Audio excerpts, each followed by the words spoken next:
growing up in Minnesota in the prairie school style of design and architecture, Frank Lloyd Wright would be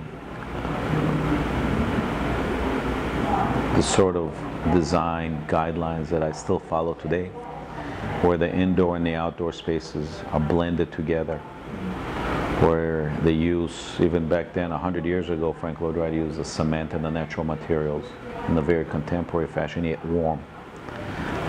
Warm materials, warm stone, woods, copper, but yet in a contemporary craftsmanship, like almost like in a Macintosh sort of a arts and crafts way, yet in an American style.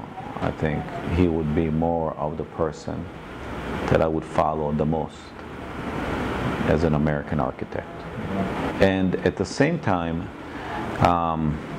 what the influence that I grew up with growing up in Israel were Art Deco or Bauhaus is a very well-spoken style of architecture in Tel Aviv or in Jaffa.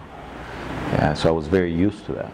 Even in my hometown, Netanya, which was created in the 50s and 60s, the style of architecture was very open, terrazzo floors, cross-ventilated open public spaces, because the cost of energy and electricity and air conditioning was so high. So coming here to Florida and having those buildings being here, it felt like home. It felt comforting. It felt like, you belong. And so that makes a difference. And as you go through life, we did a project in Luanda, which is in Angola.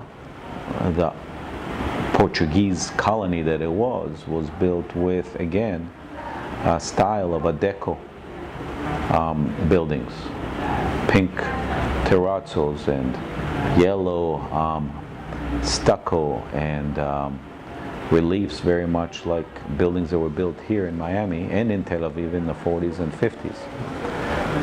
You go in a little bit different ways to Vietnam or Cambodia, and you have that, French colonial architecture, yet in many ways it mimics the things that we do here in the subtropical climate of Florida, with the shadow boxes on the balconies and the terraces and sitting outside in large spaces that lets the breeze cool off before it enters the actual space itself. And then the space is tall and the doors have vents on top to let the hot air on top of the room blow out.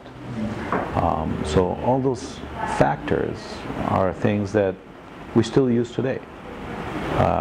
We just did a very luxurious home in Miami Beach on North Bay Road. And we oriented the house so it faces the prevailing winds, and it creates the indoor-outdoor shadow volumes.